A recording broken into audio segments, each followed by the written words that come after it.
di antara mukjizat Quran itu kamalul bayinah. Kalau memberi penjelasan itu sempurna.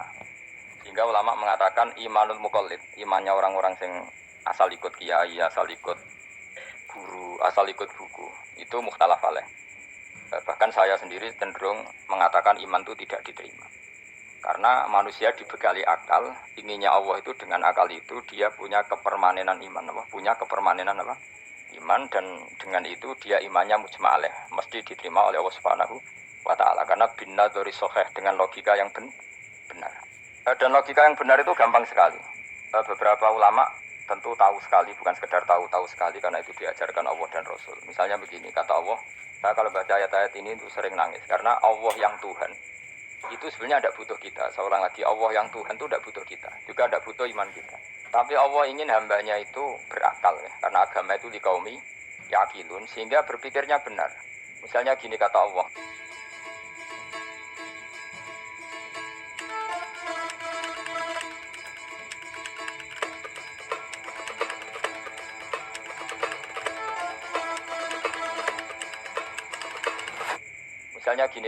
enggak apa-apa, kamu menuhankan selain saya itu enggak apa-apa, kata Allah. Enggak apa-apa Yesus kamu katakan Tuhan, enggak apa-apa, kamu katakan batu Tuhan, enggak apa-apa.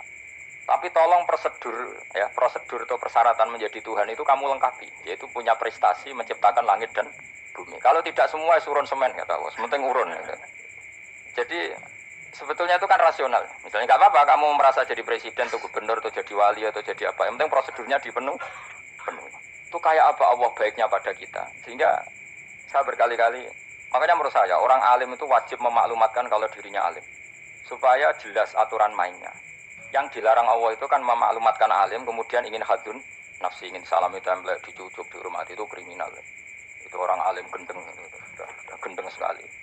Karena khasnya orang alim itu tentu cari ridhonya Allah, bukan ridhol khalqi, bukan ridhonya apa? Makhluk. Makhluk itu la syai', ada siapa-siapa. Dan kita harus baku seperti itu. Kenapa kalau orang alim enggak memaklumatkan kealimannya itu dikatakan salah? Karena fungsi orang alim adalah membawa bayinat, membawa ayat-ayat Allah, bukan kepentingan pribadi. Makanya Rasulullah nanti duga ngendikan idza zuharatil fitanu wal bid'u falyudhiril alim ilmahu wa illa fa'alaihi la'natullah wal malaikati wan nasi ajmain. Jika zaman akhir banyak bid'ah, banyak kebodohan, maka orang alim wajib menampakkan kealimannya. Jika tidak, maka dia mal'un, dilaknati langit dan bumi. Karena sebetulnya logika tentang Tuhan itu gampang sekali. Saya ulang lagi ya. Saya punya sekian contoh betapa tauhid itu mudah. Jadi kalau ada orang bilang ikhlas itu angel, ya dia sendiri goblok karena nggak tahu logika nopo. Ikhlas itu justru gampang. Misalnya kamu ngamal demi manusia itu umurnya hanya berapa coba? Kan pasti mati. Lalu kalau dia mati tidak berkutik, bagaimana Anda bersandar sama seseorang yang mati dan tidak berkutik? Sama-sama bersandar sama zat sing al-hayyul qayyum, sama zat yang abadi. Kamu latih terus akal kamu. Misalnya saya punya jamaah banyak, mereka itu kan nggak jelas surganya. Kok arep-arep syafaate piye? Supaya jamaah aku mlebu neraka kabeh. Kan nggak mungkin nyafaati saya. Atau mereka mlebu swarga kabeh, wis do sibuk kelon mbek widadari. Mungkin ya ndak ngurusi saya. Jadi dua kemungkinan itu sama-sama ndak ngurusi saya. Mlebu neraka ya rasanya nyafaati, kan mlebu swarga do sibuk napa? Ngeloni widadari karena trauma di bocah elek melarat macam-macam. Sehingga kiainya aja wis ora takok Gus Pak nang ndi wis ora takok. Wis ribet dhewe no. Nah, tentu saya juga sibuk sowan pangeran itu makom saya sudah sibuk sowan pangeran. Kowe pesta seks sing kula sowan pangeran. Wa swargane wayate pokoke inna ansa'na gunna napa? Insya'a faja'alna gunna. Apakah bar kelon dadi perawan neh berarti keloni berarti. Repot. Kula insyaallah melok daftar sing fama in kana minal muqarrabin farohu warihan. Jadi surganya muqarrabin itu enggak ada sifatnya. Di situ enggak dibakas bidadari, makan-makan enggak, tapi farohu warihan, satu surga yang sifatnya rohani. Karena enggak bisa disifati. Tapi saya daftar di situ ya hanya beberapa jam, baru juga bungkon. Sawangane kok karo rasane wong ayu juga keberatan. Ya tapi saya tentu punya dua kelas, punya kartu premium dan ekonomi. Saya tidak tertarik lah daftar yang premium dok, nanti repot lah. Saya itu sering nangis kalau baca ayat seperti ini. Bagaimana Allah yang Tuhan, kemudian tidak butuh apa-apa, tapi Allah saking baiknya itu membuat tatanan logika kita. Saya tidak akan bosan-bosan sampai sowan Allah. Bahkan andaikan saya masuk surga dengan faham ini, saya milih faham ini. Karena faham ini itu menguntungkan agama li'ilai kalimat dillah. Sementara masuk surga itu hadun nafsi. Banyak ulama mengatakan, kenapa Anda tidak ingin mati? Padahal Anda mati masuk surga. Katanya, saya takut kehilangan momen sujud. Karena sujud adalah hak Allah, sementara surga itu hakun nafsi, keinginan saya. Tentu saya mendahulukan hak Allah ala hakin nafsi. Itu makam-makam yang, dan itu nggak bisa kamu copy paste. Orang yang pada kelasnya akan merasakan seperti itu. Dan kamu tidak perlu minat, malah paham. Jadi sudah, dengar saja, apa? Dengar saja. Begini misalnya, saya berkali-kali bilang, kenapa ulama dulu, saya ini kan di Sarang juga ngajar tauhid, dulu saya ngajar kubrul yakiniyat, di beberapa madrasah, termasuk di Sidogiri saya juga ngajar tauhid. Di sini saya ngajar tafsir, tapi yang saya titikkan juga tauhid. Begini, saya hidup di dunia ini, terutama saya memang ingin menerangkan tauhid, sebagaimana Allah menerangkan. Begini, Jubair bin Mut'im, saya tidak bosan-bosan cerita ini, Jubair bin Mut'im itu termasuk Dahiyatul Arab, cerdas-cerdasnya orang Arab. Dia ditunjuk sebagai negosiator untuk membebaskan Asra Badrin, tawanan perang Badar yang kalah dan ditawan Rasulullah dan para sahabat. Kemudian harus ditebus dengan uang. Oke, disepakati terus. Singkat cerita Jubair bin Mut'im itu datang ke Madinah. Dulu karena tidak ada hotel, tidak ada penginapan, ya memang nginepnya orang musyrik itu di masjid.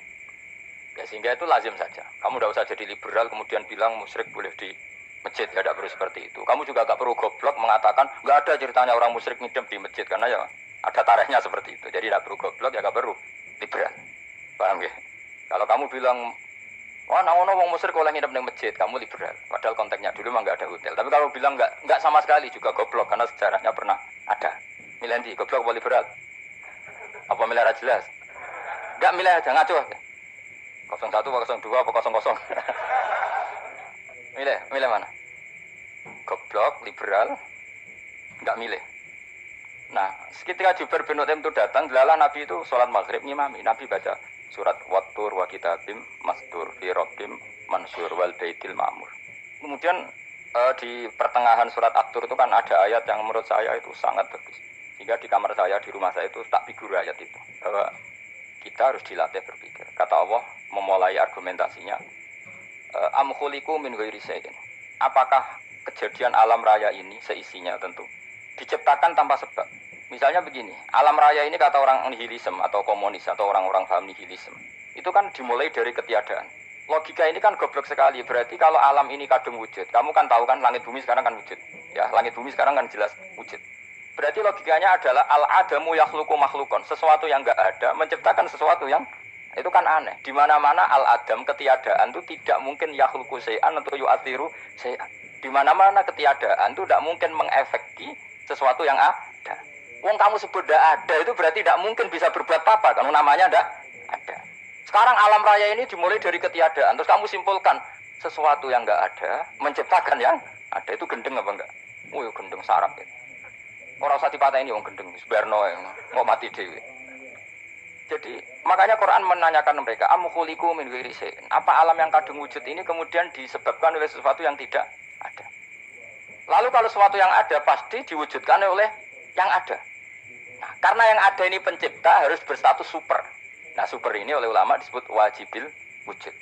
Maka Allah bersifat super, wujud yang paling prima, yang kausa prima. Karena pencipta tentu kelasnya harus di atas yang diciptakan. Makanya disebut, ulama dulu menyebut Allah itu apa? Wajibil wujud. Karena pencipta tentu lebih dahulu, maka harus disifati awal atau qadim, apa? Awal atau qadim. Kayak apa Allah mendidik kita? Am khuliqu min ghairi syai'in. Terus Allah bilang gini, ya gak apa-apa, yang menciptakan gak saya, gak apa-apa kata Allah. Tapi amhumul khaliqun, kamu saja yang menciptakan, gak apa-apa. Tapi syaratnya kalian juga harus merasa pernah ikut menciptakan langit bumi. Am khalaqus samawati wal ardh. Jadi, gak apa-apa kamu merasa Tuhan, gak apa-apa. Yang penting kamu merasa ikut nembok langit, ikut ngecor apa? Langit. Ya pokoknya ikut bikin.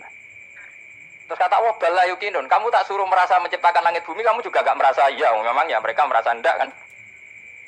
Akhirnya Jubair bin Mut'im saking gak kuatnya.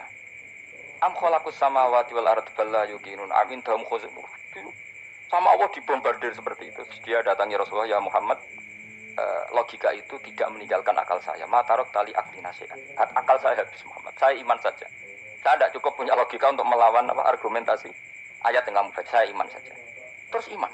Makanya kalau ada logika nihilisme bahwa sebelum alam ini adalah ketiadaan, lalu pertanyaannya bagaimana mungkin ketiadaan menciptakan yang ada? Di mana-mana ketiadaan itu la yu'athiru syai'an wa la yakhluqu syai'an. Jenenge wae tiada. Tiada itu ya enggak ada fungsinya, ya enggak ada efeknya, enggak ada prestasinya. Ya pokoknya namanya enggak ada ya enggak ada. Nah, ini penting saya utarakan. Terus di sini Allah mengulang lagi, enggak apa-apa yang lainnya kamu katakan Tuhan jadi mitra saya enggak apa-apa. Tapi tolong kata Allah, aruni madza khalaqu minal ardi, tunjukkan ke kami prestasi dia ikut bikin bumi. Kita tahu misalnya Yesus, Isa lahir di bumi. Bumi sama Yesus dulu mana? Dulu bumi, dia lahirnya di bumi.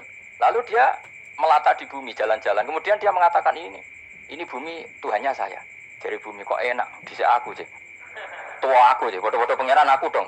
Lebih apa? Tua. Jadi Allah itu gampang sekali. Nah sekarang orang iman itu kuat semua. Makanya ada wali-wali. Iman mbek Allah taklid, jaluke aneh-aneh, njuk bojo ayu, sugih, jabatan. Bela Allah secara hujah aja enggak pernah, sudah minta. Makanya kita ini hidup di zaman yang saraf masal. Lho kalau njaluk pangeran akeh-akeh kuwi, coba kamu bela Tuhan tuh pernah bela apa? Bela Tuhan tuh gampang dengan argumentasi al-hujjah yang supaya agama ini tamkin fil ard, benar-benar mapan dalam logika. Yaitu tadi di mana-mana yang namanya sebab itu amrun wujudiyun, di mana-mana sebab itu sesuatunya harus wujud. Paling tidak kita sudah menolak nihilisme, nihilisme. Lah wujud karena wujud awal harus berstatus prima. Lah prima itu dalam bahasa ulama disebut wajibil wujud. Makanya ulama dulu ngelatih kita itu pertama Allah itu siapa? Zat sing wajibil wujud. Itu satu filosofi yang luar biasa. Nah, kemudian setelah itu ada setan-setan kecil yang nganggur, yang iseng. Nah itu nggak usah kamu perhatikan. Tinggal delok TV, ngopi, terus tinggal nyate kelata. Engko setama pingsan dhewe. Syukur-syukur stres dhewe. Dugaan saya setan saya wis pingsan kurang gizi. Karena memang setelah itu setan goda gini. Lalu sebelum Allah jangan-jangan ada wujud yang lain. Lalu Allah sendiri awal mulanya gimana? Kata Nabi, jika ada pertanyaan seperti itu kamu harus berhenti. Tinggal delok TV atau tinggal delok dangdutan. Ya kalau kepeksa ora apa-apa, kelasem ae. Saya ada menghalalkan tapi kan sudah kamu lakukan. Karena itu lebih baik ketimbang pertanyaan filsafat. Banyak orang yang dulu sholat ketika sekolah filsafat tidak sholat. Alasannya sampai menemukan jati diri itu Tuhan. Dan itu bahaya sekali karena Nabi berkali-kali bilang kamu jangan mikir tentang Allah pasti rusak. Orang kok mungkin rusak dari Nabi pasti rusak. Nah cara menghentikan gimana? Karena setan ini makhluk, akal-akalannya gampang. Tadi tak warai. Saya sebagai ulama atau sebagai manusia atau sebagai orang awam atau sebagai siapa saja kadang ada pertanyaan seperti itu. Tak tinggal angling darmo, kan pusing setan. Kan ngenteni. Weh, ngenteni bar lo angling darmo. Bariku aku lesu mangan mie. Bar mangan mie waret turu. Kan dia ngenteni terus mau bikin was-was lagi. Ternyata saya sibuk kan enggak bisa masuk deh. Bangun tidur aku selali pertanyaan tadi. Dinteni. Nah, dia masuk lagi aku sibuk ngajak anak jalan-jalan. Jadi saya kalau jalan-jalan di pasar itu wis enteni santai wae. Itu memang resep dari Rasulullah. Jangan sampai orang terjebak filsafat yang sampai menanyakan eksistensi Tuhan. Dan dia tidak mau iman, tidak mau sholat, tidak mau puasa sampai menemukan Tuhan itu siapa. Itu jelas minas syaitonir rajim, itu perilaku setan. Makanya Rasulullah setiap ditanya sahabat gitu itu Nabi guyu-guyu. Dan guyunya Nabi itu kata Nabi, baguslah kalau kamu takut Tuhan kalah kata Nabi. Nabi gojok gitu. Maka ada ulama yang punya seni berargumentasi yaitu Imam Ghazali. Jika setan tanya kamu, lalu sebelum Allah jangan-jangan ada wujud yang sebelum Allah. Kata Imam Ghazali, ya itu saja yang Tuhan. Yang Allah ini enggak jadi Tuhan. Ya berarti wujud sebelum Allah itu yang benar-benar Allah. Kalau kamu bayangkan lagi, jangan-jangan sebelum itu ada wujud lagi. Ya itu saja yang benar-benar Allah. Sehingga tetap Allah itu menang terus. Paham ya? Yang jelas jangan sampai didahului Adam. Karena kalau didahului Adam lebih ngeri lagi. Karena sesuatu yang enggak ada menciptakan yang ada itu lebih buruk lagi menurut akal. Menurut apa akal? Nah, daripada kamu nggak salim Imam Ghazali, tinggal saja ndelok tadi ndelok sinetron. Itu yang lucu aja. Tidak sing lucu-lucu. Ndelok apa mencari Tuhan. Pokoknya sing aneh-aneh, sing goblok-goblok, sing lucu-lucu, sing perane wong apa? Lha saya sering diprotes saya. Gus Salim jenengan kok sering ndelok sinetron sing ana dialog wong goblok-goblok. Wong goblok itu menarik cara kula. Apa ya? Cara pandang itu di luar dugaan saya karena kula berkali-kali lho kalah wong goblok. Jadi makanya ini tak cerita nih, beberapa kali yang cari Gus Wak cerdas, berkali-kali kalau ambil goblok. Ada seorang santri itu ingin dibelikan bapaknya itu sepeda motor. Bapaknya wong desa, senangnya ngurmat sapi wedhus. Menurut saya ya orang tuanya itu mampu lah, sangat mampu untuk beli itu. Pak buat itu kok mawon wong sepeda motor. Kata bapaknya, anakku itu jok mondok tak goblok Gus. Wong jaluk kok sepeda motor, jaluk mobil ora ya goblok. Lah kok goblok Pak? Jenenge donya iku Gus, sing lahirno donya kok sapi ku ndek anak, wedhus ndek anak jenenge donya. Di mana-mana jenenge donya sing lahirno donya. Iki donya kok mangan donya. Mergo motor iku kan tuku bensin, mobil. Iku cara dene iku goblok Gus. Batin berarti kabeh kiai goblok perkarane tuku donya sing ngentekno donya. Cara dene donya iku sing lahirno donya. Batin kok pinter iki batin. Untungnya saya ini ulama ya, ahli tafsir ya malu. Saya kalah itu ya malu. Tapi saya sebagai orang objektif fair, itu teori benar apa? Jadi dunia itu ya sing lahirno dunia. Dunia kok mangan dunia itu goblok.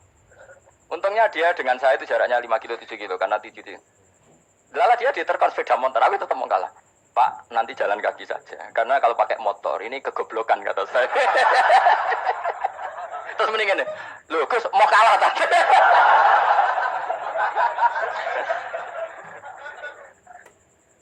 Wah kacau. Singkat cerita dia bersikeras, nggak mau beliin sepeda motor anaknya karena di mana-mana dunia itu sing lahir no dunia, nggak boleh dunia kok mangan. Ini satu kegoblokan yang agak ilmiah tadi.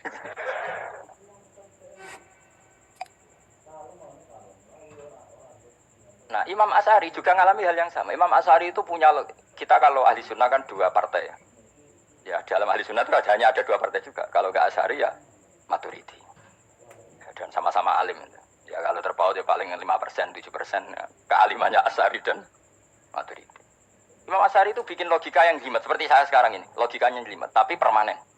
Jadi yang saya ajarkan tadi itu logika yang jelimet tapi apa? Permanen. Karena tadi alam raya ini kadung wujud. Kalau kadung wujud, pasti pewujudnya, yang menciptakan wujud pasti adalah kewujudan. Karena al-adam la yu'athiru syai'an. Di mana-mana kenihilan tidak yu'athiru syai'an. Ya sepakat ya, gampang kan?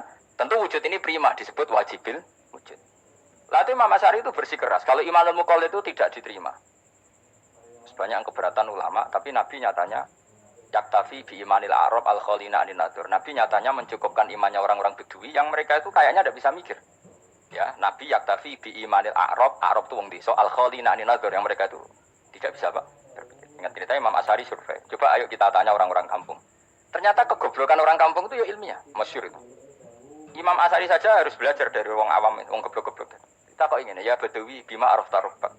Kowe kok iman be Allah iku bima araf tarubak. Lalu kamu tahu Tuhan kamu atas nama apa? Dengan logika apa?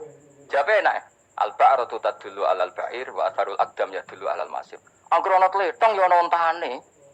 Angger ana bekas delamaane wong ya ana sing bar liwat.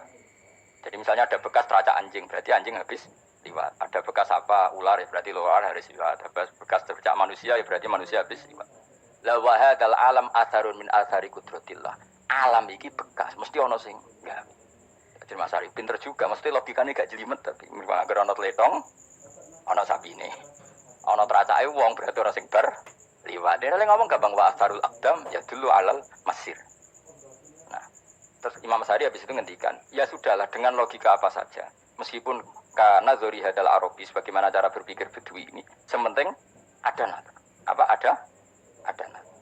Ya natur apa saja. Misalnya orang ahli matematika mungkin bilang angka dimulai dari 1. 0 itu akal-akalane Khawarizm. Mergo ini kebingungan nulis 10. Tapi tetap angka itu dimulai dari 1. Kalau misalnya 1 untuk mecah kesulitan ya harus dimulai 0,1. Tidak bisa 0 tok. Jadi 0 dulu itu untuk mematahkan kalau jumlah itu tidak sampai 1. Tapi faktanya jumlah itu kan pasti 1 karena dimulai dari wajibil wujud. Khawarizm itu ya pintar matematika. Saya juga punya ilmu hisamnya Khawarizm. Itu kan dia karena kebingungan angka pecah. Misalnya 1 tidak sampai 2, mau tidak mau harus ditulis 1,5 misalnya. Paham ya? Lalu kalau sebelum 1 tetap dia harus 0,5.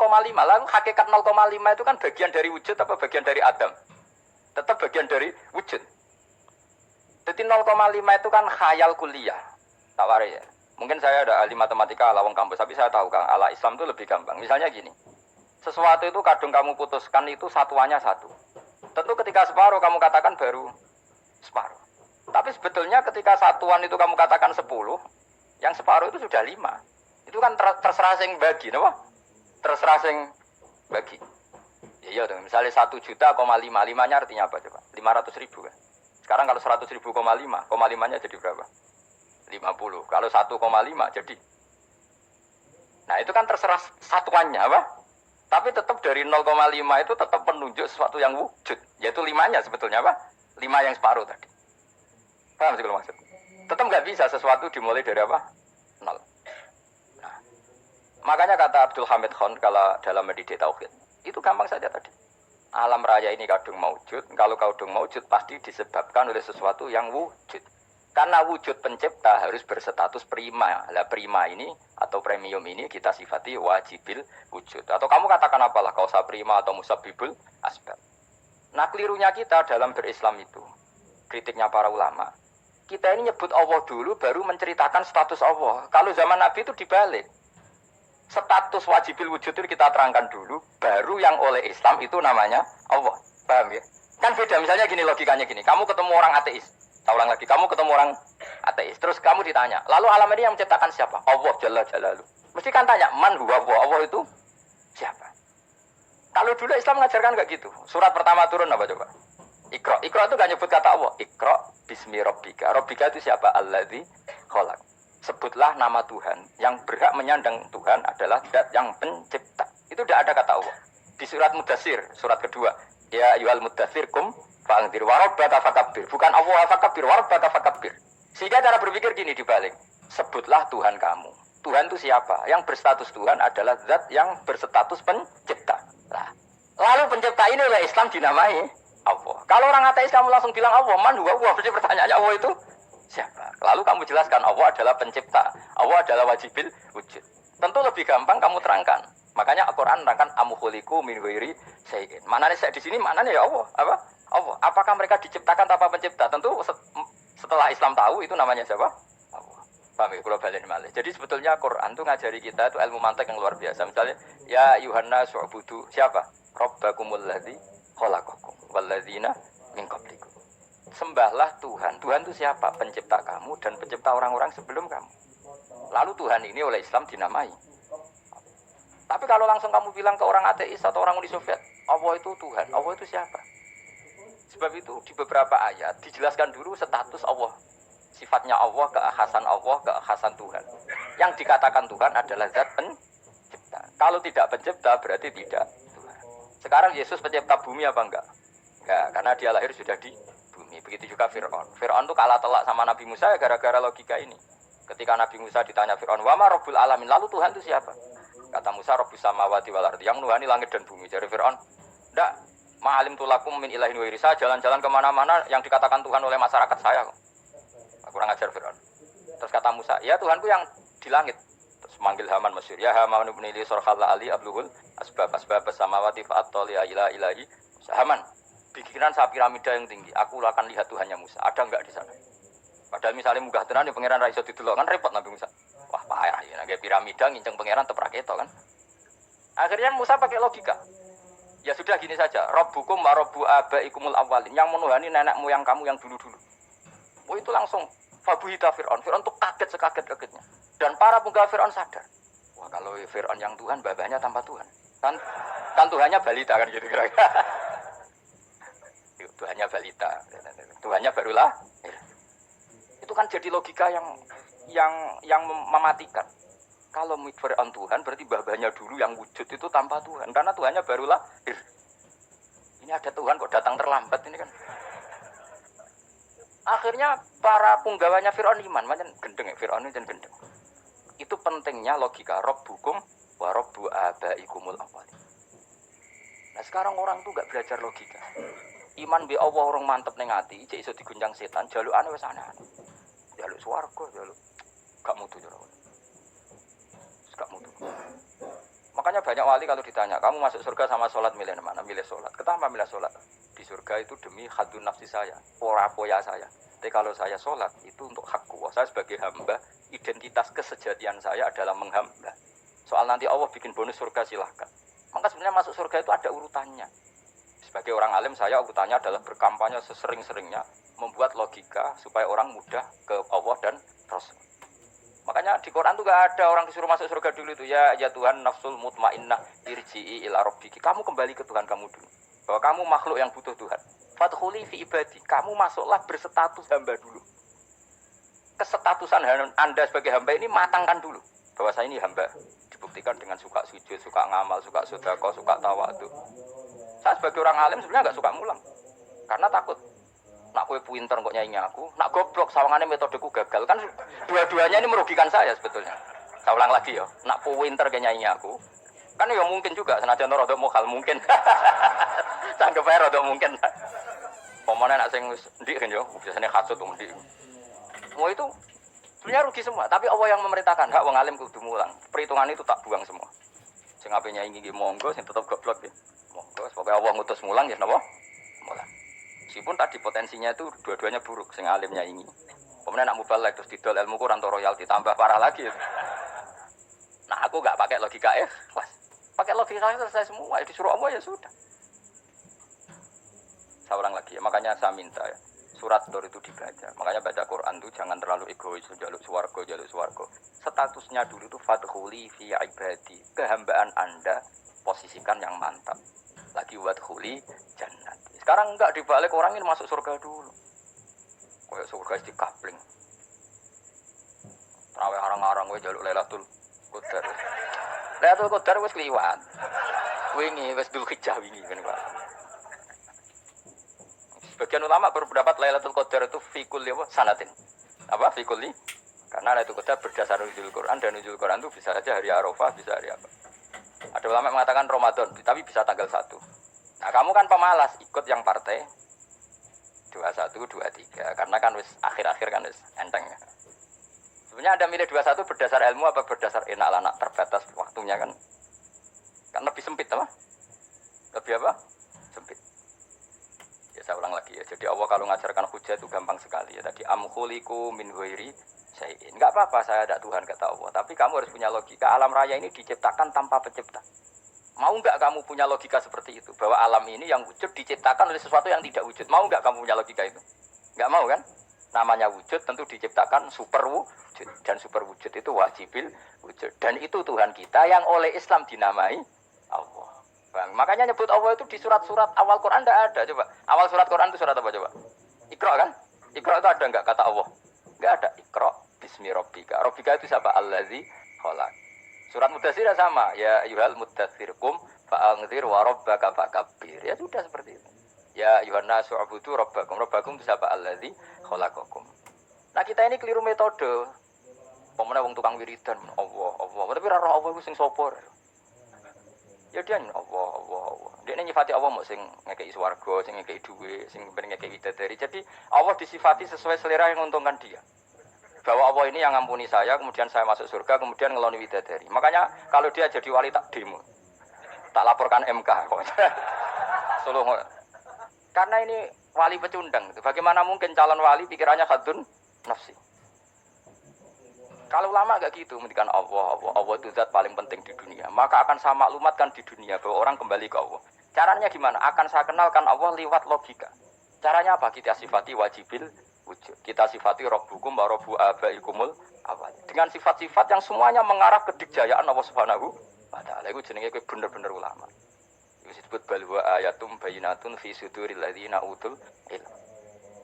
Makanya ulama itu orang yang luar biasa sampai disebut innama yakhshawaha min ibadil ulama. Ahli ibadah itu rapati wedi pangeran. Masuk wiridan istighfar nangis rapati wedi pangeran, gayane tok nangis. Karena dia nangis wedi ra mlebu swarga. Mlebu swarga gak iso ngloni. Dari itu aja orientasinya. Makanya benar Kanjeng Nabi nak gojlok orang alim satu itu lebih utama dibanding 1000 ahli ibadah. Bahkan Nabi pernah ngendikan sangat ekstrim. Fadlul alim alal abid kafadli ala adnakum.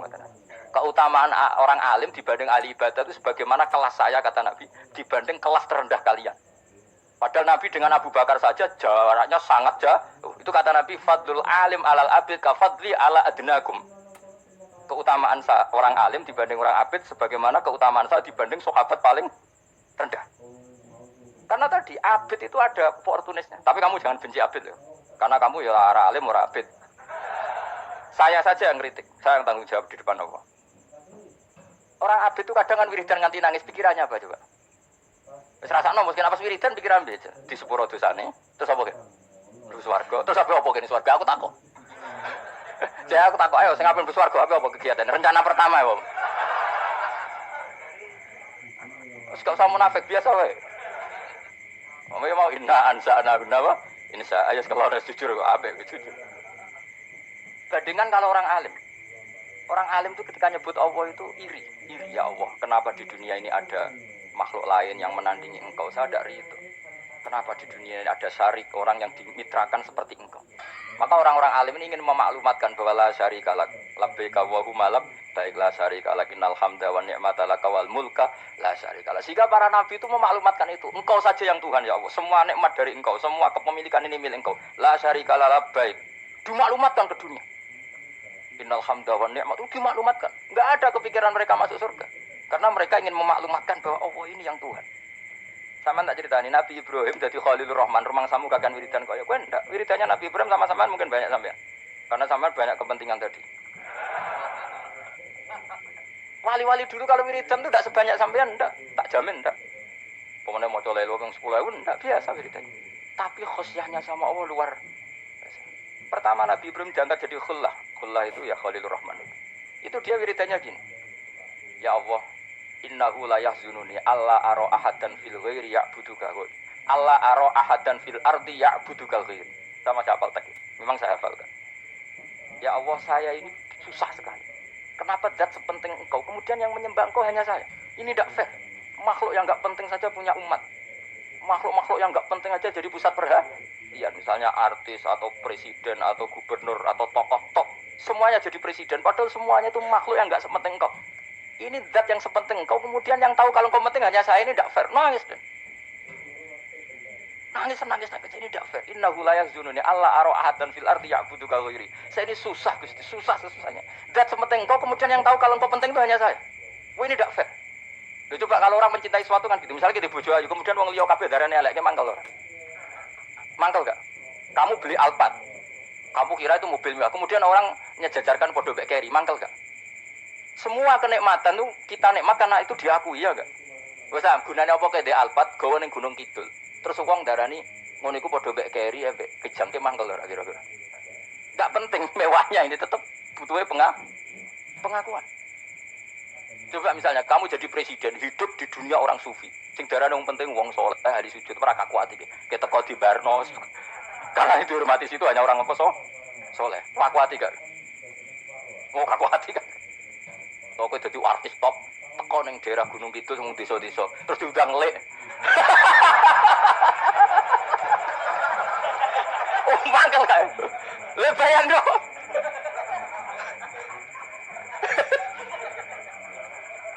Oh, kamu menteri top, menteri BUMN, barang dolan itu iso diundang lek. Matus walang lek ngono. Mangkel. Karena orang keren itu butuh pengakuan apa? Meski misalnya di bojo ayu terus wong liya kabeh darane elek mangkel gak? Sebetulnya orang merasa nikmat itu karena pengakuan. Bayangkan andaikan orang itu melihat Alphard itu tidak wow. Orang punya Alphard gagah enggak? Oh, enggak gagah. Kalau orang lain enggak bilang apa? Oh. Dia mau misalnya digoning desa terus ana wong desa nganggep kok model tepak terus saya mau badhe numpang wedhus kula angsal, Pak. Kagak habis kan. Makanya branded itu harus dimaklumatkan. Nah, itu bayangkan Nabi Ibrahim. Zaman itu ada Raja Namrud yang dipuja-puja, ada orang kaya dipuja-puja. Kemudian engkau yang Tuhan, pemilik langit bumi, enggak ada muja-muja engkau, ini enggak fair ya Allah. Nangis. Ora kok kowe eling pangeran sakjane, swarga Gusti. Dasar gak bakat wali.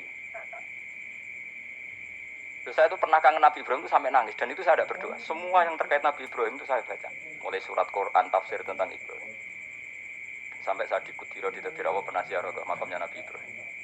Itu saya hampir gak pernah doa. Saya isek. Ya karena tadi ketika Nabi Ibrahim nangis-nangis gitu, ya Allah ini tidak fair. Engkau zat terpenting di alam raya ini, kemudian gak ada menuhankan engkau, gak ada merhatian sama ini, tidak fair. Susah sekali, karena yang tahu engkau Tuhan itu saya tok. Masyhur itu sama Allah. Karena Ibrahim nangis-nangis itu terus sama Allah diterbangkan ke langit.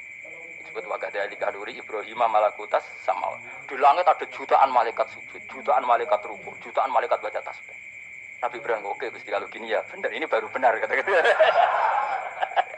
Makanya terus Allah dengan keangkuhannya, karena Allah punya sifat angkuh dan itu sah walahul kibriya. Kan sifat angkuh baik untuk Allah tapi tidak baik untuk makhluknya, dan Allah dengan sifatnya walahul kibriya.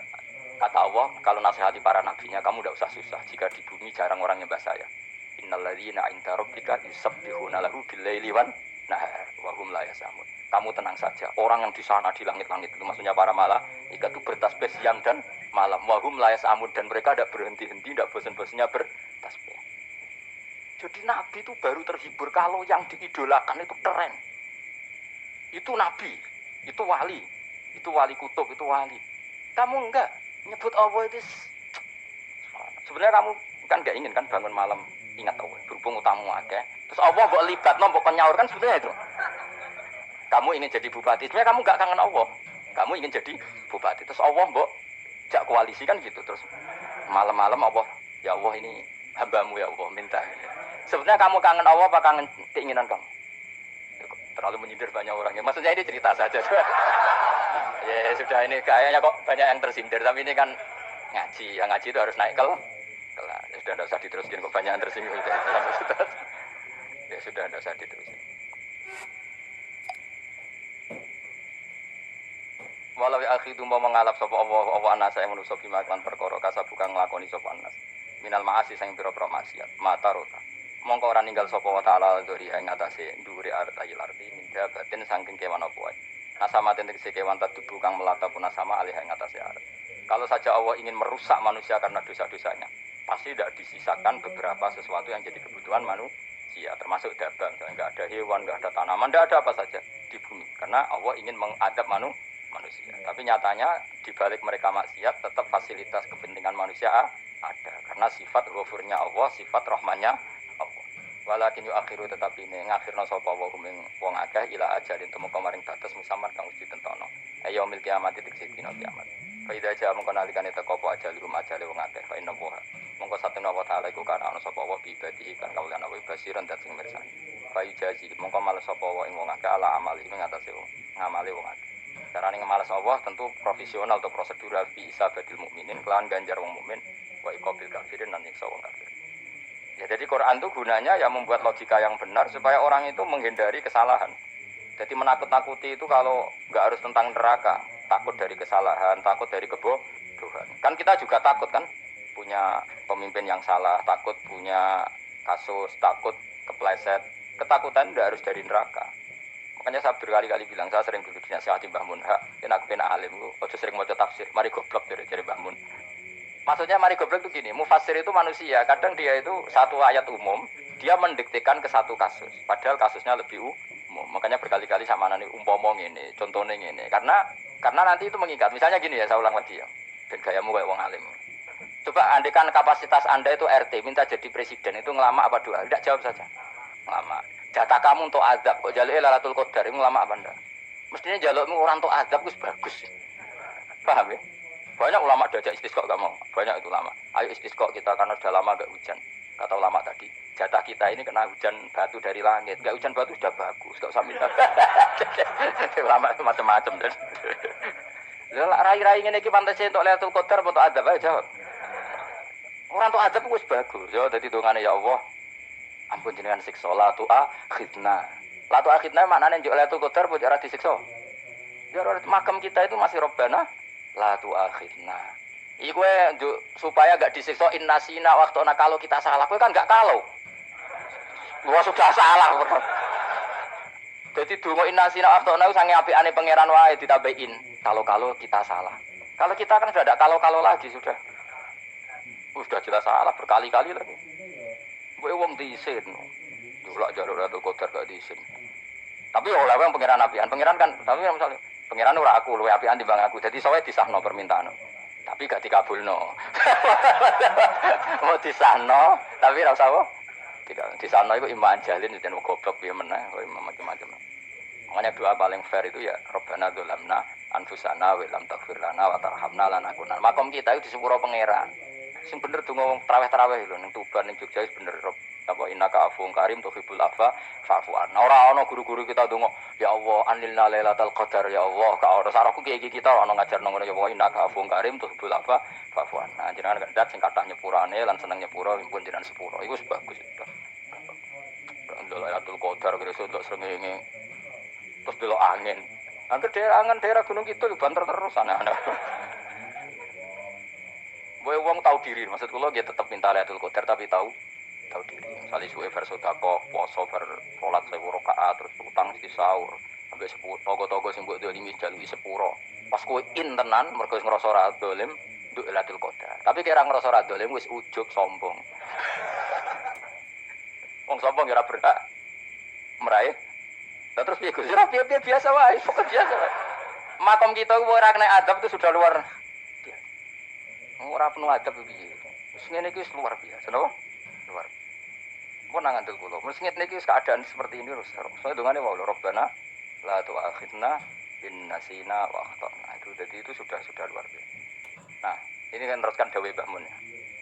Misalnya Allah bilang gini, fattaku, maka takutlah kamu. Biasanya mufasir ditambahi minan nar, maka takutlah kamu masuk. Sebetulnya yang perlu dihindari dari kita, takut ini, takut salah, takut bodoh, takut terdolimi, takut mendolimi orang lain, takut hidup tidak ada gunanya. Tapi mufasir tentu milih yang populer, takutlah kamu dari api neraka. Coba misalnya gini, kita nanti masuk surga. Kemudian zaman di dunia kita tidak pernah berkampanye ya, atau berkontribusi untuk agama Allah. Cara saya itu izin. Kata Imam Malik, saya masuk surga. Kemudian orang yang mencintai saya masuk surga itu saya malu. Rasulullah juga gitu. Saya sebagai pemimpin umat, saya malu masuk surga. Dan satu dari umat saya masih masuk neraka. Jadi ulama dulu tuh ketakutannya bukan sekedar masuk neraka, takut malu, takut bodoh, takut keliru, takut. Saya misalnya nanti masuk surga itu malu, adegan saya tidak pernah ngajar tafsir Jalalain. Malu. Karena katanya Allah, hak kenapa pun swarga? Terus di swarga. Tapi kalau pernah baca tafsir Jalalain kan anak keren nih.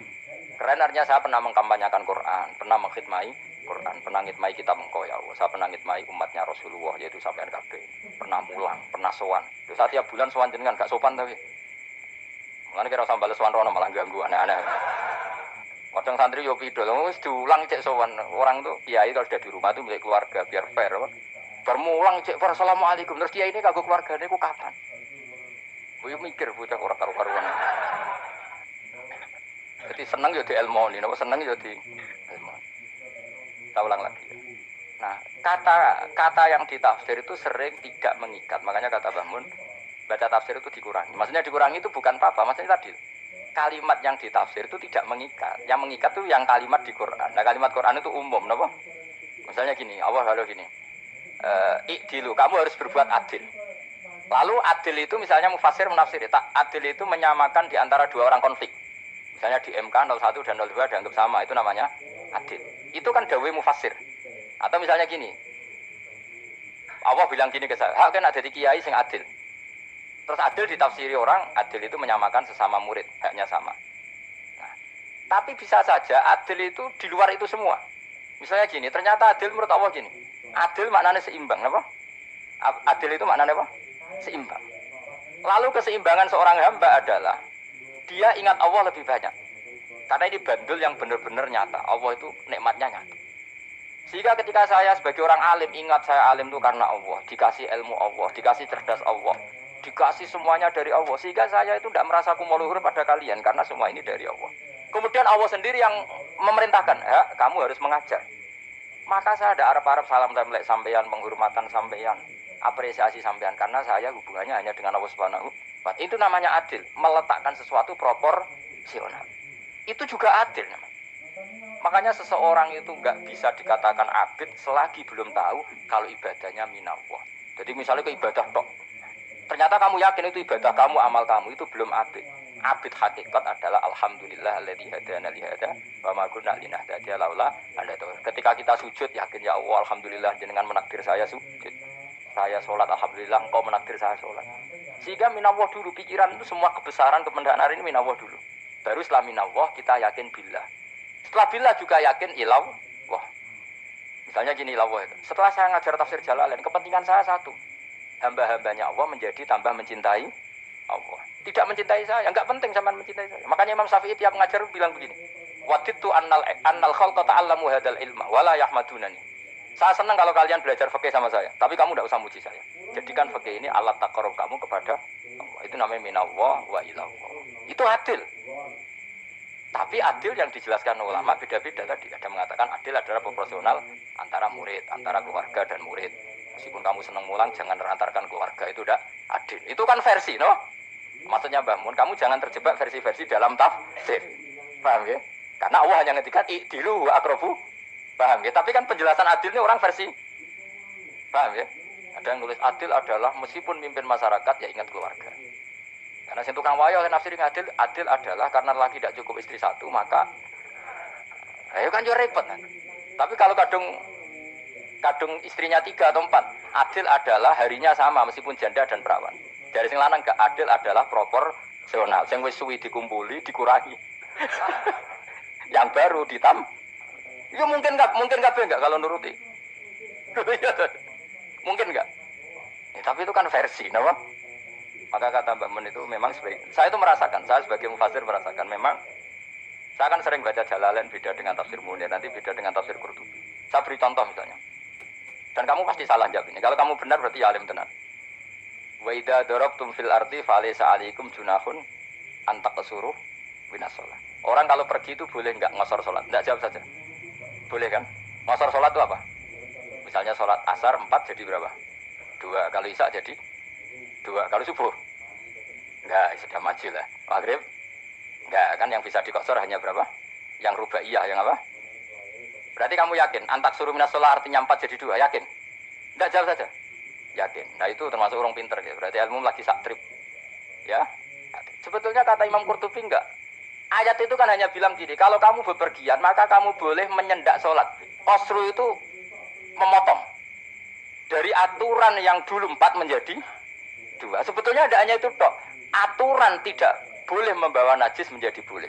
Aturan harus tumak ninah menjadi tidak harus tumak ninah. Misalnya kamu sholat dalam keadaan perang, wajib tumak ninah apa boleh sambil lari-lari? Boleh sambil lari-lari. Boleh gak ketika perang kamu sholat sambil menghadap tidak ke kiblat? Boleh. Makanya antak suruh minas sholat maknanya apa? Jika kamu pergi, maka dalam konteks itu kan perang ya. Ayat itu memang konteksnya perang. In khiftum ayyaftinakumul ladzina kafar. Jika kamu dalam keadaan perang, maka boleh memangkas apa yang pernah wajib dalam aturan sholat. Paham ya? 4 menjadi 2. Garusan menghadap kiblat menjadi tidak wajib. Membawa najis sholat sah enggak? Enggak kan? Tapi kalau dalam perang, kemudian pedang kamu ada najisnya, boleh dibawa enggak? Boleh. Jadi maknanya taksuru a'ammu min ayakuna qasra sholat wa a'ammu min ayakuna wajibati sholat yang sekarang enggak wajib. Semua itu namanya juga meringkas kewajiban. Berarti mana nih, Bi? Jika kamu dalam keadaan perang, maka boleh memangkas sesuatu yang dulu wajib menjadi tidak wajib. Yang dulu haram menjadi boleh. Tapi mufassir mencontohkan qasrus sholat hanya 4 menjadi 2. Dong ya? Oh ya, nanti alim urut tenan dokter tafsir sah. Enggak tak? Iku sudah dewi. Tapi apa orang lain ngakui. Jadi itu contoh kecil.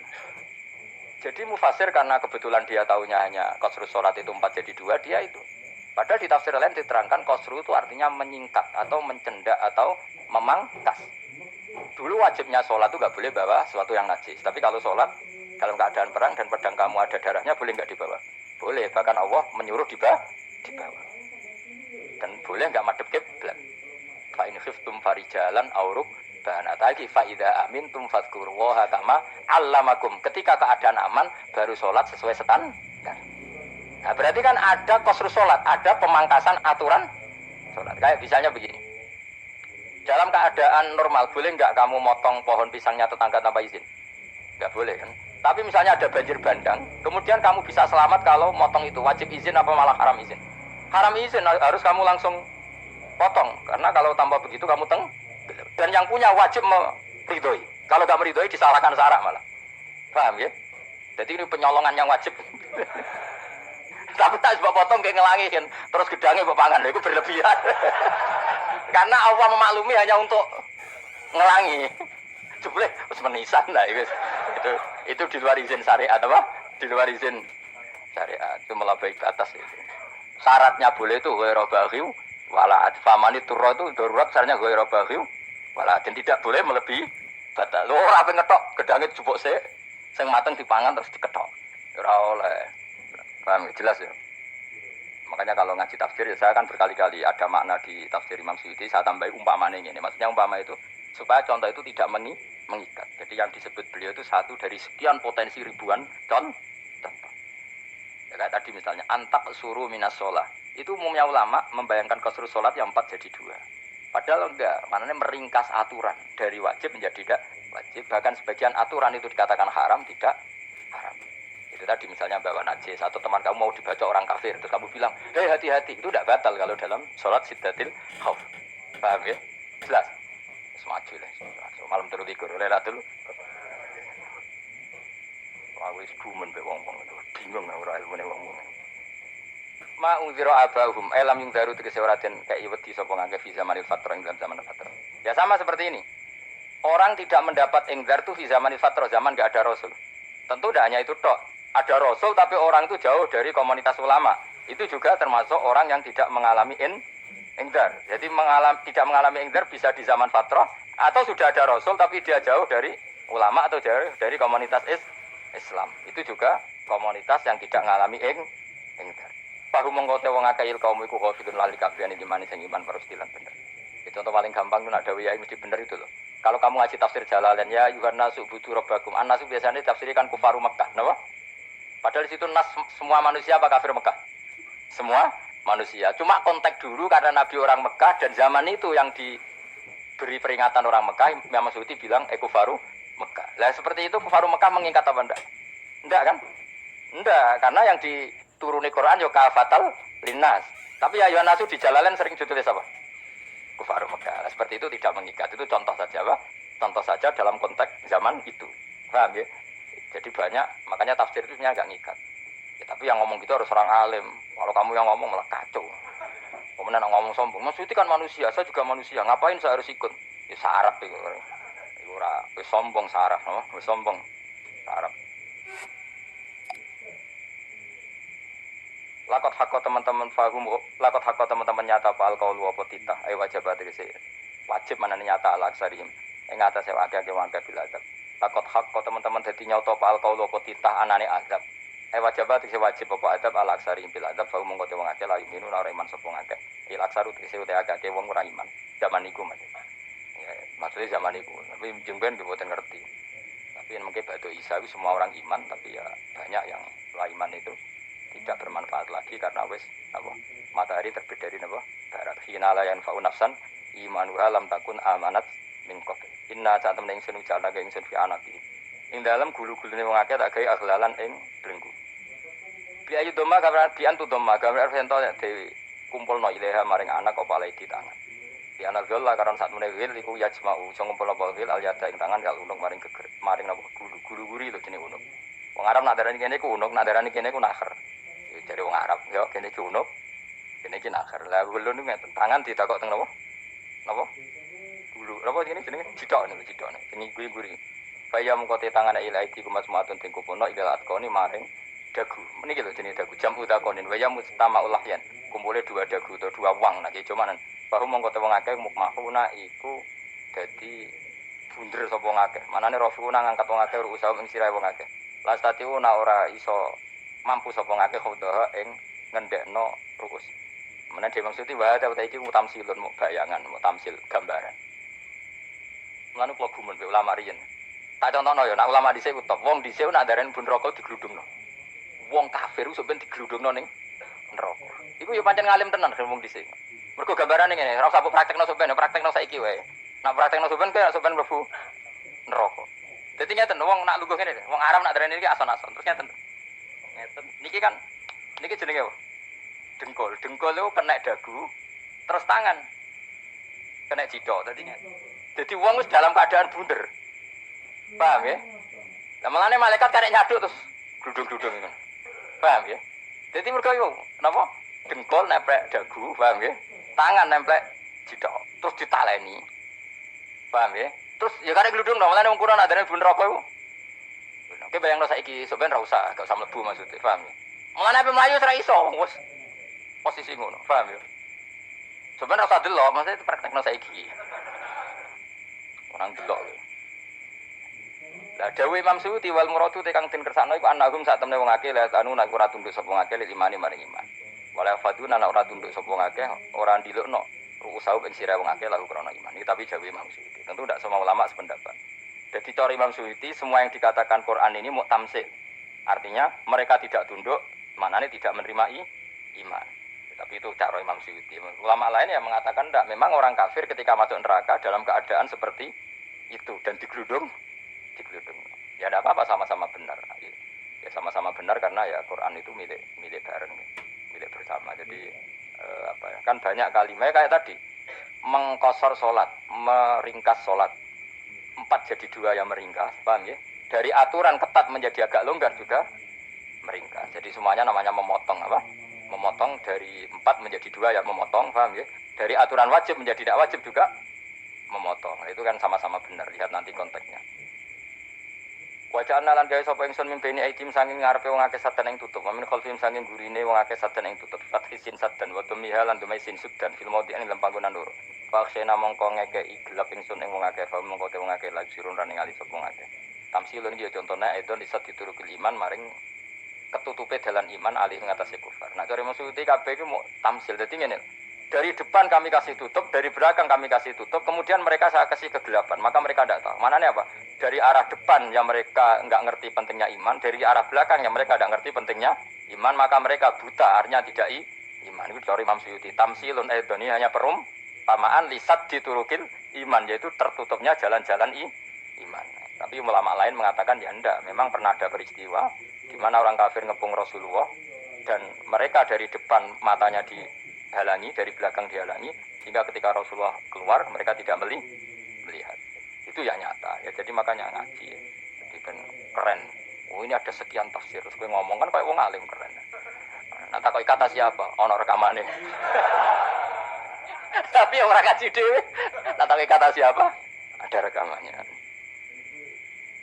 Lah aku tak ada kata siapa Gus? Tak dudono kitabe. Lah aku ya dudono rekaman. Iku sampai zaman akhir wis maju. Soale sing rido kan.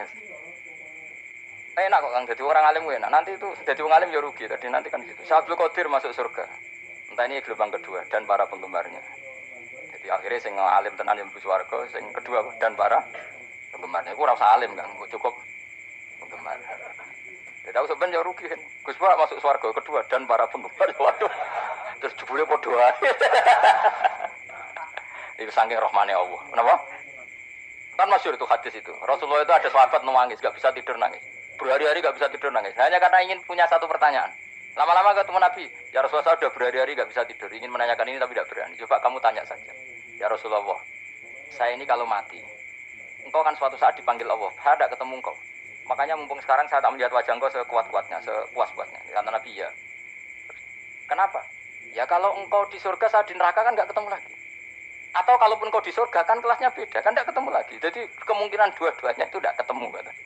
Karena tadi bisa saja, ya, artinya Nabi karuan di surga, saya di neraka enggak ketemu. Atau engkau di surga, saya di surga pun beda kelas, ya enggak ketemu. Terus kata Nabi, enggak begitu aturan mainnya. Almarhum ma'aman ahabba. Orang itu sesuai yang dia orang bersama orang yang dicintai. Jadi ya saya harus ikhlas kalau kamu saingi nanti. Ya, takdir no.